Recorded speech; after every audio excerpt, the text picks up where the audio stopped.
My name is Tsolofelo Nkosi. I'm 18 years old from Tembisa. My name is Caesar Mahlami. My name is Immaculate Lififi. My name is Frank Panda. I'm from Tembisa. Nisham Pretorius. I'm 22 years old. My name is Leroy Ntanzi. I am 25 years old. I grew up in Soweto, but now I live in Zachariah Park, and I'm a lawyer. My name is Lieto Koza. I'm currently working for 702 Eyewitness News as a news compiler and a content producer for online. I'm from a background where I don't have both parents. I'm living with my grandmother. Crime was considered to be like one kind of a career in a way, you know. 2004, I got incarcerated. After being forever sick, my father passed away. He was HIV positive. I was always dependent on my mother. Things got a bit tough for her. For the first time in my life, I felt like we had nothing. Look, we grew up very hard, you know. We grew up under abject poverty. And we stayed in a shack. It was about maybe 14 of us in one shack. The challenges were mostly financial, but also the challenge of not having anyone there.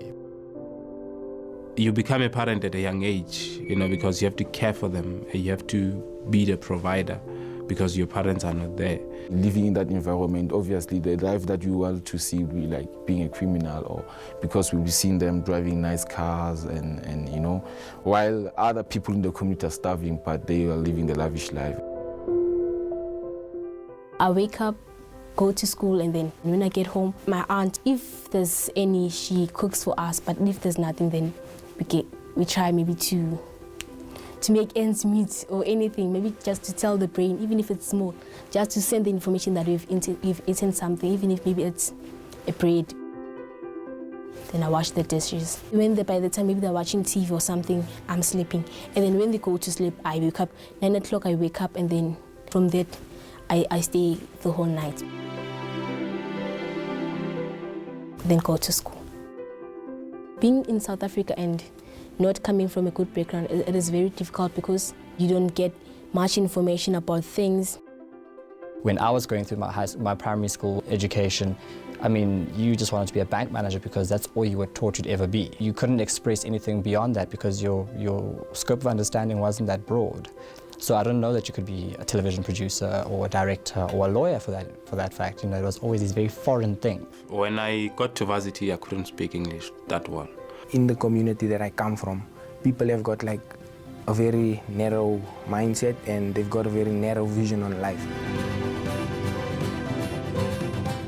I always had so many questions as to, so how do you better this? How do you get out of this? Because it was like it's some kind of trap.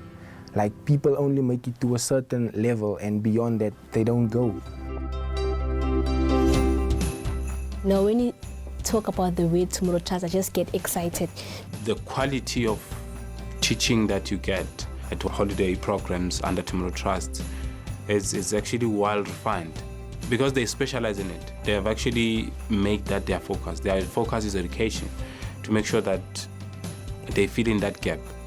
Just knowing that it's not only about your marks, but it's about your well-being and you as a person and them ensuring that you grow. It was just me becoming a better version of myself. The future actually excites me. My marks kind of doubled. Those marks really helped to secure my spot in university. We had been staying in a shack for as long as I live. I'm 31 years, so that has been for us, that was my number one dream, to get my family a home. Not just a house, a home. I did my diploma, I did my BTech, now I'm doing my master's. Graduated, I'm working for one of the best media companies in the continent. I've got choices, and that means a lot for someone who almost didn't have the choice.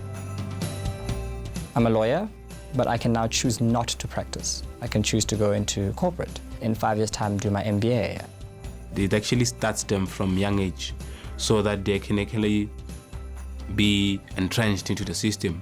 It has worked wonders. I've been to a couple of the schools, you know, to speak to the learners, and you can see the visible satisfaction. It's so vivid, and we've seen results. The difference that I think I'm making is by going back to the holiday school and the Saturday school program and volunteering there, because I know how those students feel sitting there, because I once sat there. They can kind of see the journey of where they could be. For me, that's actually cutting the poverty cycle. If you can master the self, then you can master the world. The chance they gave me, it made me the person actually I am today. I think that's why I even did my course in record time, because I had one support that I really needed for me to get to that goal of mine. It's a wonderful thing to be able to also provide for yourself. I'm now no longer working because I'm surviving, but I'm now working to live.